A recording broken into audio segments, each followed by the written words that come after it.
Hey guys, this video is going to teach you how to use Tinkercad to build a simple LED circuit. So when I go to Tinkercad and I can just type it into Google or I can follow the link via Google Classroom, my first step is going to be to sign in. And I'm going to sign in with Google. It's going to make me select my account.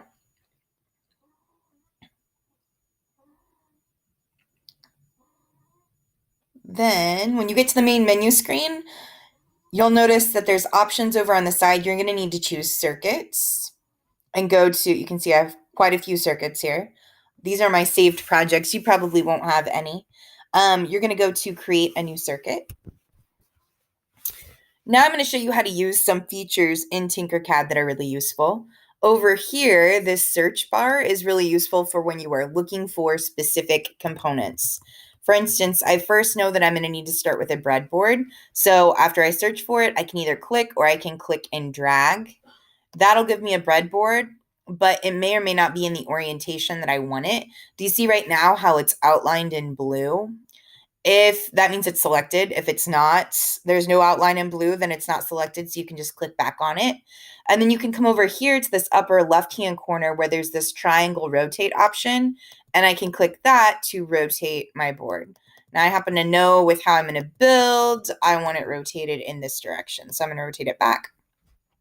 I know that I'm going to need batteries. So I'm going to come over here and I'm going to search for battery. And there's this 1.5 volt option. I know that I'm going to need 3 volts total to power my battery or my circuit. So if you see here, you can see that blue outline again. I can come up here when I click on that. So if it's clicked off, that little pop-up menu goes away. And if I click around it again, I get this little pop-up box up here. I can change some things. So I want to go 2 AA batteries is going to give me 3 volts. And that's what I want. I can even build in an on-off switch. Or I can choose not to have that. I'm going to choose not to have that so that we see the batteries themselves. I know that I want to rotate that as well. Okay, so here I know I'm going to connect the negative on the battery pack to the negative part of my breadboard. And I'm going to change that wire color to black.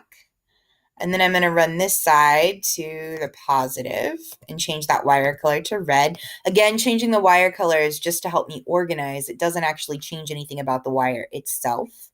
And to build wires, you're just connecting 2 dots on the breadboard. And if you do that accidentally, which I do all the time, you can have it selected and then come up here and hit the trash can and it will delete whatever mistake you make.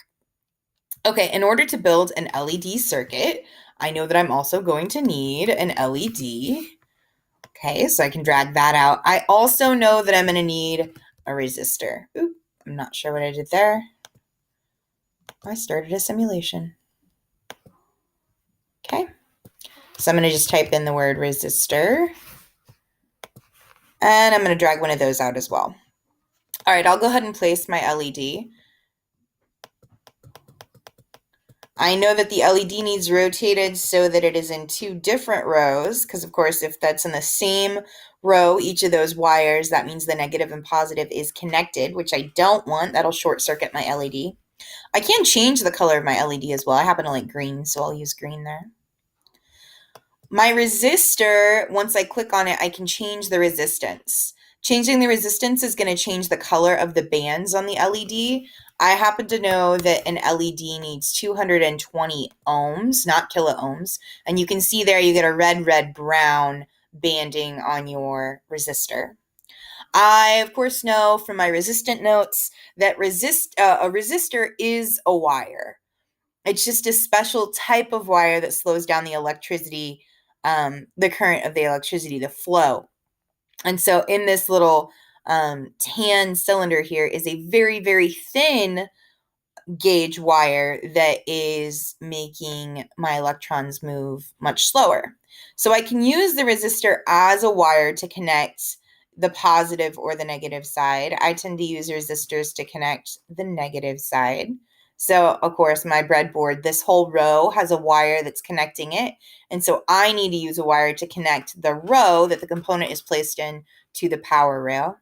And then I can run a wire to the positive side of my breadboard.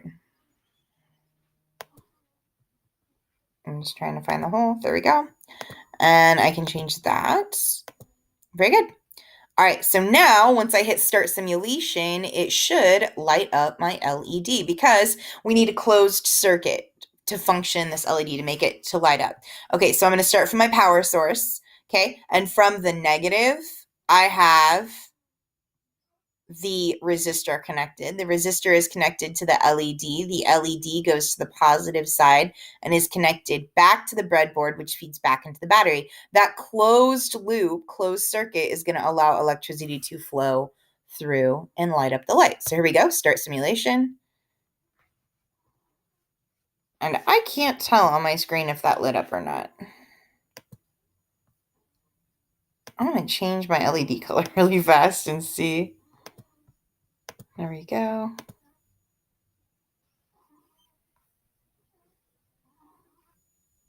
Oh, and this is going to happen. I wired my LED incorrectly. So when we're holding an LED in real life, you have one side that is longer and one side that is shorter. So you have the cathode and the anode. And in real life, if you're holding that LED, the anode is longer. That's the positive side, and the cathode is the shorter side. It's the negative side. As you can see, when I had this wired, I had it wired incorrectly. I had the anode, which is the positive side, connected to the negative side of the breadboard. So, of course, my wiring wasn't going to work. The easiest way to fix this would be to connect